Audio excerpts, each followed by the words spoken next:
Jealousy is an emotion that is clarifying.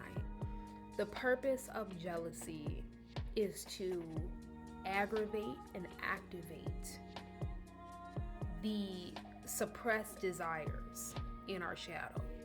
I see the role that jealousy plays on the emotional scale, and it is very low on the emotional scale. It's very low in frequency.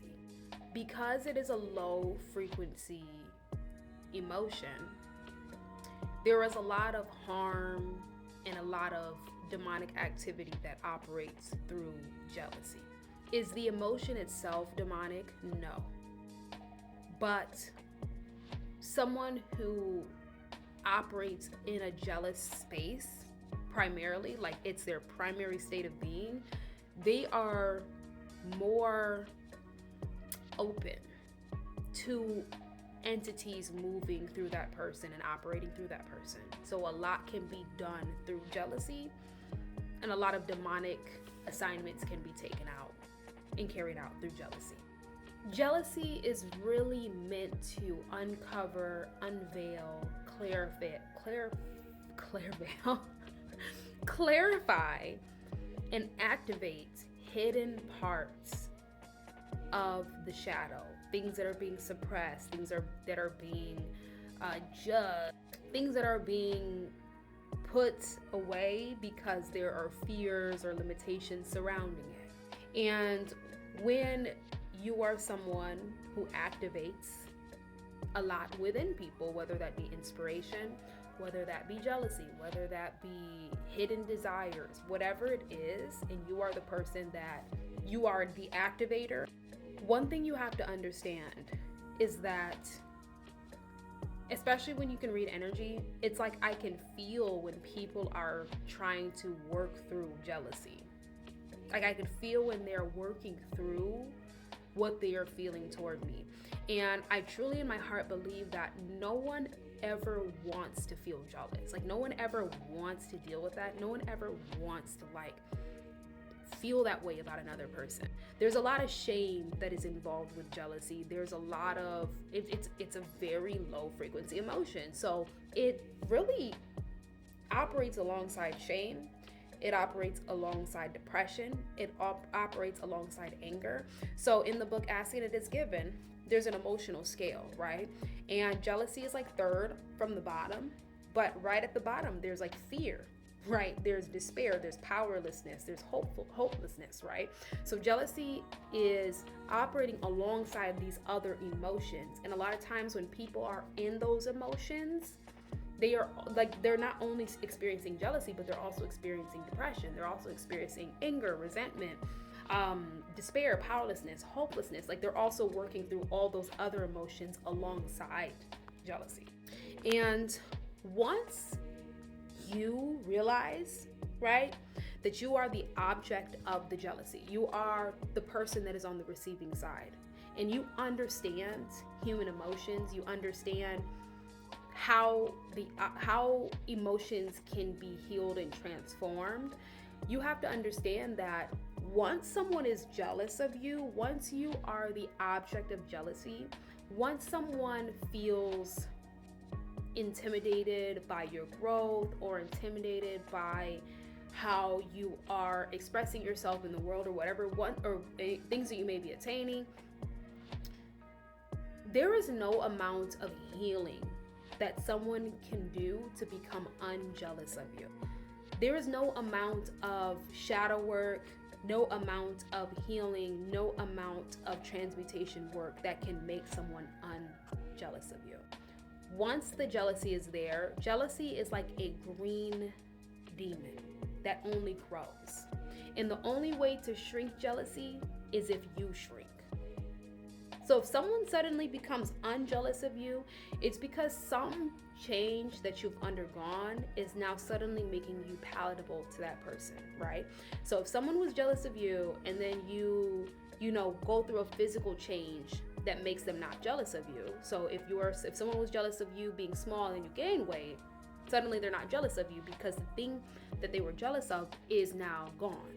And if you were big, right? Or you were thick and healthy or whatever the case is, and then you lost a lot of weight and the person was jealous of that, the thing that you lost or the thing that is not there is the thing that they were jealous of. So that's the only way that that jealousy can like disappear.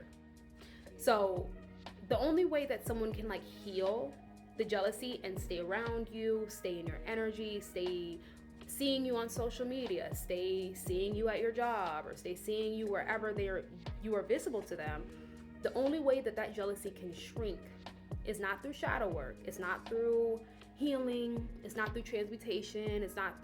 It's you regressing.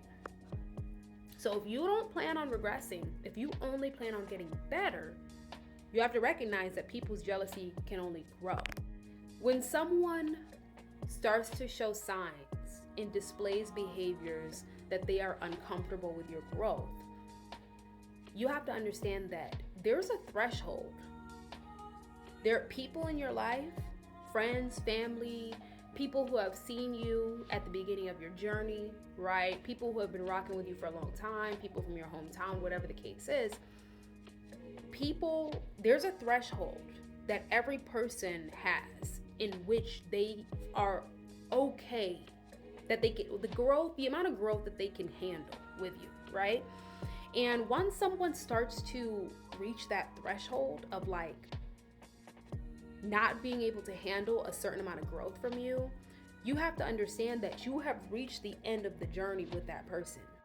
You have reached that threshold, right? And so trying to hold on to people past that, if they've already shown signs of being uncomfortable with your growth, who you're becoming, how you're expressing yourself, how you're looking, how your money's growing, how, you're growing in success or power or affluence or whatever the case is, it could be anything, right?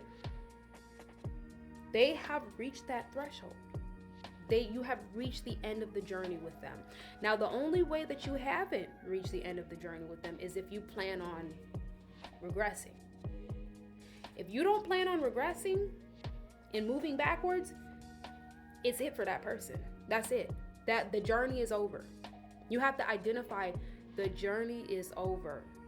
You've reached the end of the road. You've reached the end of your contract. You've reached the end of the timeline with that person. And when you can't let those folks go, that's when the spiritual warfare starts. That's when the evil eye starts. That's when the sabotage starts.